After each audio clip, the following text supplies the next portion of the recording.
Isang bagong graduate na binata ang nag-apply sa isang malaking kumpanya. Nakapasa siya sa exam at sa initial interview. Papunta na siya sa manager ng kumpanya para sa final interview.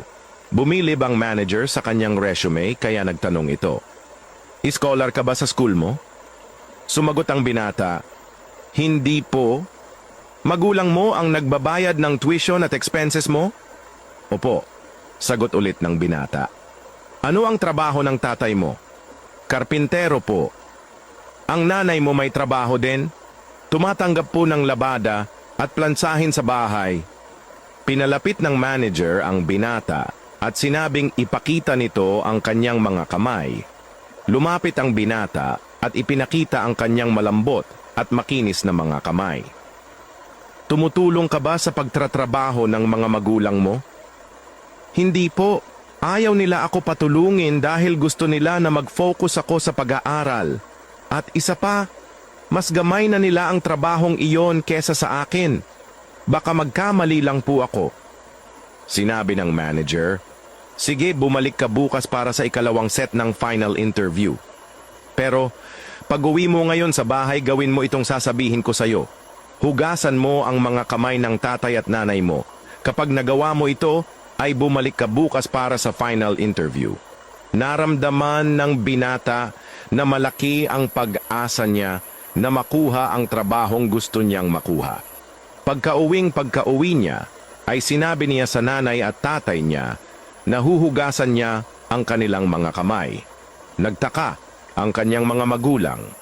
Masaya ang kanyang mga magulang, subalit halo ang kanilang emosyon. Medyo nahihiyang ipinakita ng kanyang mga magulang ang kanilang mga kamay. Ang kamay ng kanyang tatay ay puno ng kalyo at may isang patay na kuko dahil tinamaan ng martilyo ang daliri.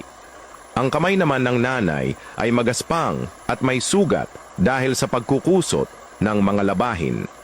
Napansin din niya ang isang maliit na paso na malamang ay dahil sa pagtanggap ng plantsahin. Ito ang unang pagkakataon na napagmasdan niya ang kamay ng kanyang mga magulang.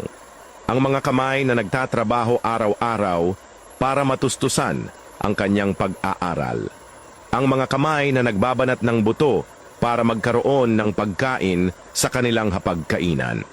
Ang mga kalyo, patay, nakuko at sugat sa kamay, ang kapalit ng kanyang maayos na pag-aaral, maayos na pananamit, at maayos na kinabukasan.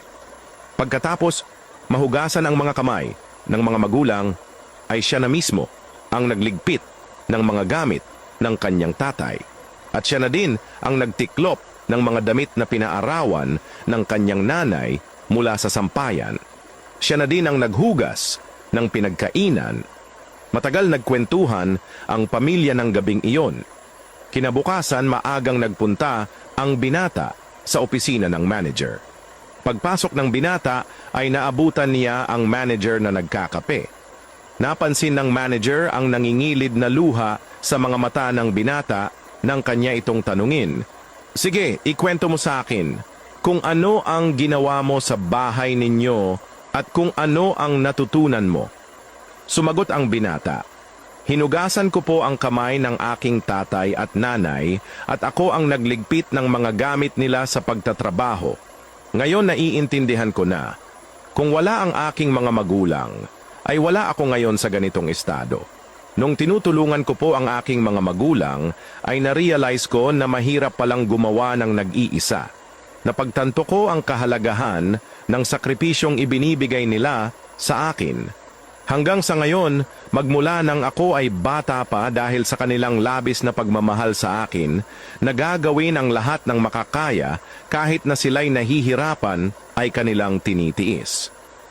Na-realize ko kung gaano kahalaga ang pagkakaroon ng magulang ng mapagmahal na pamilya.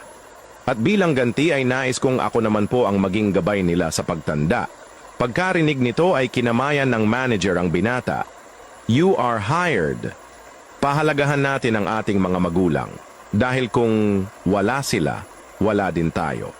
Kung mahal mo ang iyong mga magulang, hindi mo ipagwawalang bahala ang nabasa mong ito dahil sigurado ako na iyan din ang gugustuhin mong mabasa ng anak mo sakaling ikaw na ang nasa posisyon ng mga magulang mo. Na hanggat maaari sa abot ng iyong makakaya ay ayaw mong sila ay nahihirapan.